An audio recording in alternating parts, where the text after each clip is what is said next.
I'm gonna change things up a little bit. Well, what happened? That's funny. Okay. What did I miss, Sam and Bill? Melissa, it is a He great stood up, he privilege said, to well, stand up here thank you. in Like, front of how do you friends, follow up family, with and that? loved ones, and be able to speak about the love of these two wonderful people. When I was first asked by Sam to be one of his best men, I felt honored.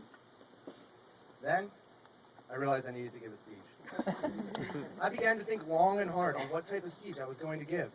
I studied classic wedding movies, such as My Best Friend's Wedding, Runaway Bride, 27 Dresses. I even studied Mamma Mia. But most importantly, Wedding Crashers.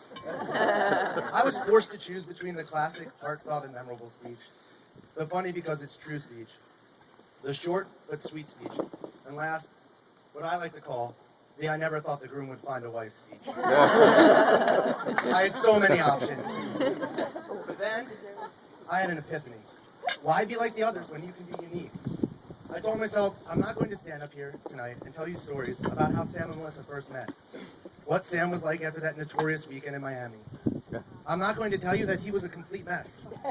I'm not going to tell you that every day on the beach, I had to listen to Sam tell me stories about this girl he just met that he couldn't quite get an understanding of.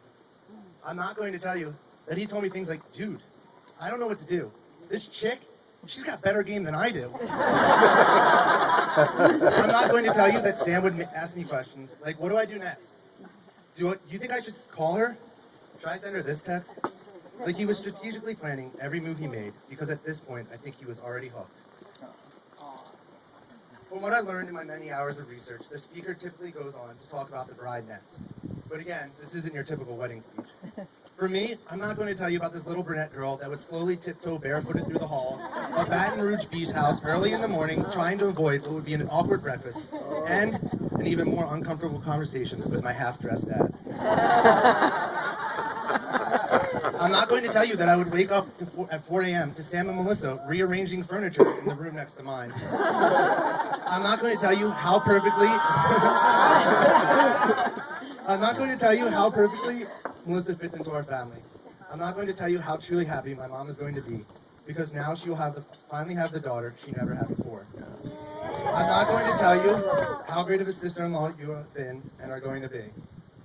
At this point, your typical wedding speech goes on to talk about the history between the speaker and the couple next. But as we all know by now, this isn't your typical wedding speech. I'm not going to tell you that when Sam and Melissa first started dating, I was one of the first ones to find out.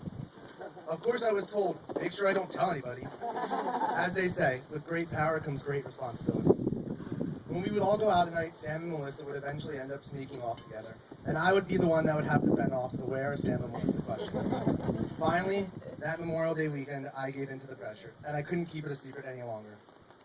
When people began to ask me, where is Sam? I would simply reply, where is Melissa? And they would ask, where is Melissa? I would reply, where is Sam? Hoping that my fellow comrades would be able to catch my drift. Failed. They were so clueless to the fact that I was trying to hint that Sam and Melissa were finally dating. Eventually, the love between Sam and Melissa grew too strong to keep a secret, and I was free. Now, this is the point where the speaker gives you his conclusion. The reason I didn't want to stand up here tonight and give you a typical wedding speech is because I think we all know that what Sam and Melissa have is not your typical relationship. It is a one-of-a-kind bond that is solely theirs. The love that Sam and Melissa have for one another is different than anybody else. Over the past 5 years, I have watched how each one has helped the other become a better person. I have seen their relationship at its best and unfortunately at its worst. And I know that there is nothing in the future that can break this special bond. I wish the two of you many years of health, happiness, and love. Let's toast to your groom and bride, Sam and